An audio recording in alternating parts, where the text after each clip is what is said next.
Virginia's governor gave the public an update on the Commonwealth's COVID-19 response yesterday and also gave an update on his own recovery and shared a message for anybody still dragging their feet to get the shot. If you have chosen not to get a shot, there probably isn't much I can say that will change your mind. So I'll say just this. I had COVID back before the vaccines existed. Believe me, you don't want to get it. Governor Ralph Northam joins us now live with more on vaccination rates, hospital staffing shortages, and more. Governor, good morning. It's good to see you this morning. You as well, Steve. I hope you and your viewers are doing well this morning. Well, thank you. We very much appreciate that. You know, we just played a little bit of what you had to say yesterday about your own personal dealings with COVID.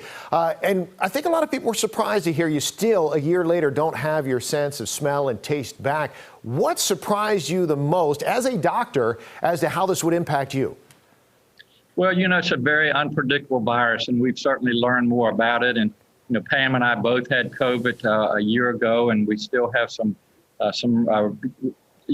lapse in symptoms. And I'm just fortunate, you know, that nothing worse happened. Today, though, Steve, we announced 2,600 more individuals in Virginia who tested positive, 56 additional deaths. This variant, Delta variant, is out there, and we just really need to take this seriously. We're seeing the outbreaks in areas of Virginia that are unvaccinated. It's avoidable. Our nurses, our healthcare providers are wearing thin with patients. They're just worn out and fatigued, and we just need to continue to encourage everybody in Virginia to roll up their sleeve that haven't yet and take a shot and get this pandemic behind us. For those who are interested in a booster shot, Governor, and I know that you're encouraging this for people who work in the healthcare fields, et cetera, is it essentially the honor system now, though, in Virginia, if you want that shot?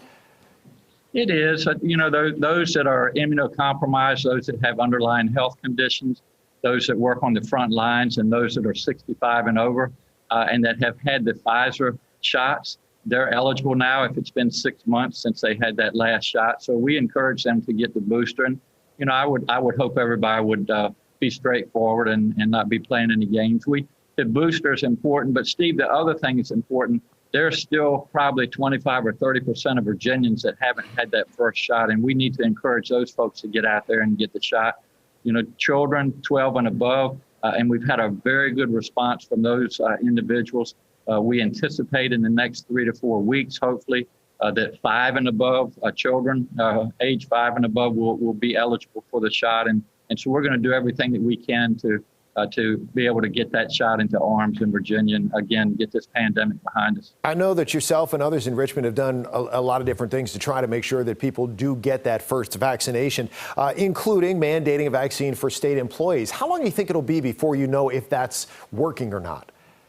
Well, it's working well, and, you know, we took that step in Virginia. We have about 120,000 Virginia state employees, and so we have mandated those individuals to get the shot, and we've had a good response to that. We've also encouraged businesses. I'm a private business owner in Hampton Roads, and we're encouraging our businesses to have their employees get the shot. And again, Steve, it's the only way we're going to get this pandemic behind us. We have the Delta variant now, but you know, these viruses want to survive. They mutate.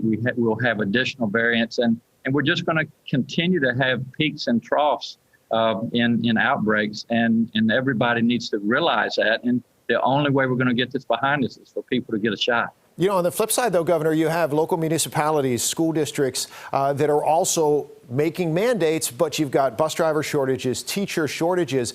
Are you worried that people will just opt to not work? Well, Steve, you know, people are going to make their decisions, but again, the workforce across Virginia, and it's not unique to Virginia, you know, all businesses are having difficulty finding employees, and there are a lot of factors that go into that, but the main factor is that this Delta variant is still out there, and people are worried about getting sick. They're having to stay home with their children when they get quarantined because they can't go to school. So a lot of different factors, and the way to deal with all of this is to get vaccinated. I do want to ask you one election question now, because you had to think a year ago this would be behind us by now when it comes to the gubernatorial race right now. And obviously you've endorsed Terry McAuliffe. That is no secret. So I'm not going to ask you about that specifically. But with the margin of error pretty close here as we're getting close to Election Day, how much of a factor do you think the pandemic now in October of 2021 is going to make a difference in that race? Well, first of all, we need a governor that believes in a strong economy, that believes in an inclusive and a state that embraces diversity. We also need a governor, Steve, that is taking this pandemic seriously and will do everything that they can to put it behind us. So I have endorsed Terry McAuliffe. He has proven his record. He started the new Virginia economy, brought in a tremendous amount of new jobs. Our economy is doing well in Virginia right now. Over $48 billion of capital investment have come in. So the way we keep our economy moving forward, the way we get our children back in school, is to have someone that will continue the work that I've been doing and take this pandemic seriously and get it in the rearview mirror. All right. Polling is close right now, but as we've seen before, we'll see if polls translate to Election Day or not and how that goes. Governor, it's always a pleasure. Look forward to talking with you again soon. You as well. Thanks so much, Steve. All right. Thank you, Governor. Let's get back to the